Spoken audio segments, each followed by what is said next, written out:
Legal, vamos girar algumas perguntas dos nossos internautas. Tem bastante pergunta. Tem do Pedro aqui, ele queria saber a proposta do Renan para a reforma tributária. Você vai manter do jeito que está? Ele pergunta. Aí ele fala do CBS, do IBS, do IVA, imposto do pecado. Fala pra nós aí, Renan. Bom, vamos começar pelo imposto de pecado. Eu acho absurdo o imposto de pecado em vários setores. Pra começar, a ideia da gente não poder ter... Eu gravei agora lá no Sul, conversei com o pessoal da indústria vinícola.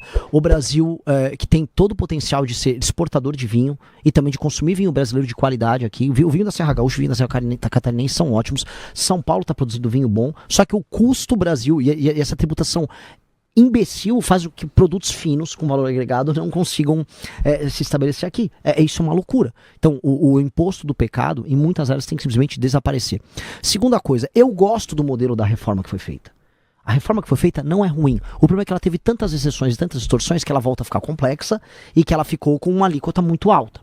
A alíquota geral tá alta. Só que eu tenho que avisar para todo mundo que está nos ouvindo. Meus amigos, a alíquota geral tá alta também porque os gastos do governo federal e dos governos estaduais são desumanos e irracionais. Eu vou precisar cortar gastos, que aí eu posso... E essa alteração que eu quero fazer, eu quero vincular gatilhos para a queda dessa alíquota. A alíquota tá absurda. As pessoas têm que pagar menos impostos aqui. Vai ser assustador. Outra coisa que tem é essa coisa de você destacar o pagamento já na nota, tão logo você emita a nota. Isso vai quebrar o fluxo de caixa das empresas.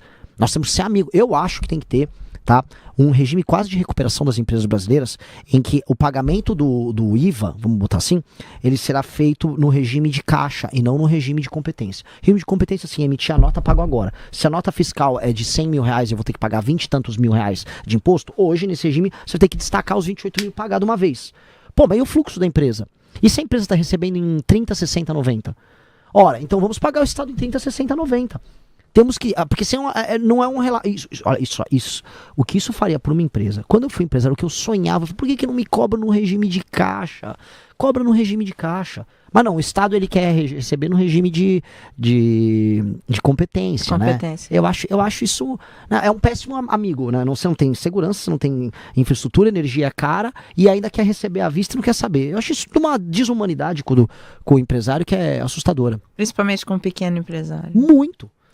Olha, a Tatiana Salles pergunta o seguinte: Mara, pergunta ao Renan Santos o que ele acha do empoderamento do legislativo via emendas, que já são 50% do orçamento discricionário. Como governar com o Congresso executando o orçamento? Isso é uma dessas doenças que nós temos da democracia que a gente estava falando agora no começo. É uma doença da democracia brasileira. Isso aí, olha só, a ideia de que um político ele executa orçamento, ele vem lá de um período meio coronelista que tem, em que o político, o deputado, ele tinha que entregar coisas para as pessoas. Então já é uma distorção oriunda de um período em que as pessoas dependiam do político para sobreviver. Hoje, nos lugares mais pobres, as pessoas ainda dependem do político para sobreviver. Por isso que existe a emenda em que o deputado aparece e fala: estou te dando algo. Aí a pessoa, nossa, muito obrigado. Isso não é função de um legislador. Isso não tem nada a ver com a função do legislador. Entretanto, isso está tão arraigado na cultura da política que se eu falar que eu vou chegar lá e vou acabar com isso, eu estarei mentindo para vocês. É igual falar, chegarei lá e vou acabar com o fundo partidário e fundo eleitoral de uma vez. Eu não tenho ainda as condições. Pode ser que no meio do mandato eu tenha condições para alterar isso.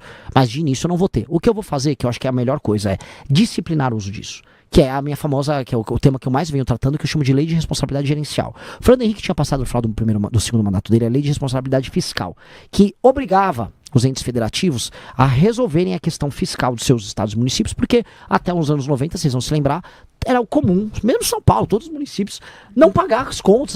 Eu dei calote nos fornecedores no final do ano, dei calote nos funcionários e dane-se.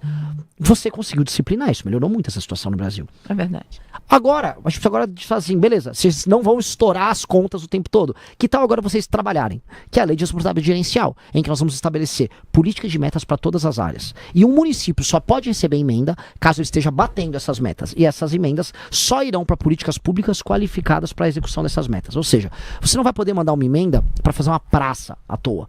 Olha, eu preciso aumentar minha meta aqui de cobertura, de fornecimento de água. Ah, é fornecimento de água? Água potável? Eu tenho 10% de água potável, eu preciso terminar o ano, quer dizer, terminar meu mandato com 30%. É 30% a meta? A emenda vai vir para cumprir isso. Ponto. E aí você cria uma competição em que o município que bate mais metas, ele pode receber mais emendas. E o município que não bate metas, aí o prefeito fica inelegível por 8 anos. Esta é a revolução administrativa que o Brasil precisa. Isso é inspirado em coisas que o Japão faz, em coisas que a China faz. E eu não tô olhando, questões, eu tô olhando assim, funcionou, vou copiar. Ponto. E isso precisa ser trazido pro Brasil. Porque a gente tem muito prefeito no Brasil, a gente tem muito político no Brasil, e ninguém ali tá focado em trabalhar, estão focados em show do Wesley Safadão.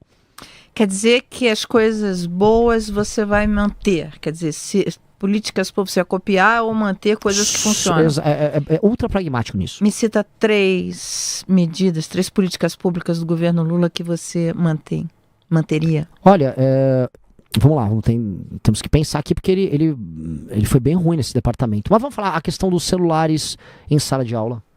Eu sou muito favorável, defendi isso. Acho que é que assim, eu não vi ainda o combate final às bets. O discurso, pelo menos, de enfrentamento às bets tá sendo dito. Agora, eu quero eliminar as bets da nossa existência aqui. E Bolsa Família? Bolsa Família, eu vou reformar o Bolsa Família. Como? Não dá. O Bolsa Família ele tem que ter uma porta de saída e nós não podemos criar uma cultura de informalidade baseada no ter o Bolsa Família e fazer um bico. Que isso se tornou a regra na maior parte dos casos, especialmente para homens. Um homem, especialmente um homem jovem, de uma cidade com baixa atividade econômica nos interiores do Brasil, que é basicamente o périplo que eu estou rodando o Brasil todo para isso, ele tem um bico, mora com a mãe, mora com os pais e recebe a Bolsa Família. E aí é oferecido, por exemplo, o dono da loja de material de construção fala, vem aqui ganhar R$1.600, ele não quero. Candidato, isso não é regra. O Bolsa Família é um programa reconhecido internacionalmente. Isso Mas daí não é uma regra. Quer dizer, não, se não existe é uma regra. exceção. Não, olha só. O problema existe. Esse tipo de distorção precisa ser corrigido. Fraude precisa corrigir. Sim, mas isso não é uma fraude hoje. Isso não é tratado como uma fraude. Tudo bem, mas eu tô falando, outras coisas precisam corrigidas, mas o programa é um programa bem sucedido. Sim, o programa enquanto implementação é bem sucedido. Agora, um país em que 40% dos domicílios na região Nordeste vivem de Bolsa Família é um país que ele próprio não é bem sucedido. E você tem Mas aí não é um problema do Bolsa Família, aí é um problema da economia. Perfeito. Só que em que medida você acha correto viver num país em que você chegou a 40% dos domicílios vivendo assim? E em que medida os administradores públicos, eles não se viciaram em viver em um modelo econômico assim? Porque esse é o problema. Recentemente eu chamei, olha, os políticos do Nordeste são parasitas. E são. Eles são parasitas porque eles aceitam essa condição em que 40% dos domicílios vivem de Bolsa Família, dão isso como um dado da realidade, e o máximo que eles fazem é, joga uma obra aqui, faz uma praça, pega uns eleitores, bota para trabalhar na prefeitura e vivem do dinheiro que é coletado dos outros lugares. E aí o que acontece? O imposto tá caro para outras pessoas. Existe uma relação direta entre esse modelo em que os municípios não funcionam e ninguém é focado em aumentar a atividade econômica nesses lugares, com o motoboy aqui em São Paulo não conseguindo pagar a prestação da própria moto. A correlação é direta. Esse é o problema, esse é o grande problema federativo brasileiro. E esse é o problema que vai precisar ser endereçado. Então, o Bolsa Família é a causa do problema? Não, a causa é a inexistência de atividade econômica. O Bolsa Família é um sintoma que depois, de certo momento, começa a agravar o problema porque o administrador público não liga para a inexistência de atividade econômica. Na minha lei de responsabilidade gerencial, o principal indicador para o administrador público ser premiado é aumento da atividade econômica. Quando você aumenta a atividade econômica real, você gera emprego real, e aí você gera a emancipação das pessoas. E essa emancipação é o que vai nos permitir um dia nos emancipar do Centrão, que é o grande inimigo brasileiro. Se você gostou do vídeo, não esqueça de deixar o like e inscrever-se no canal.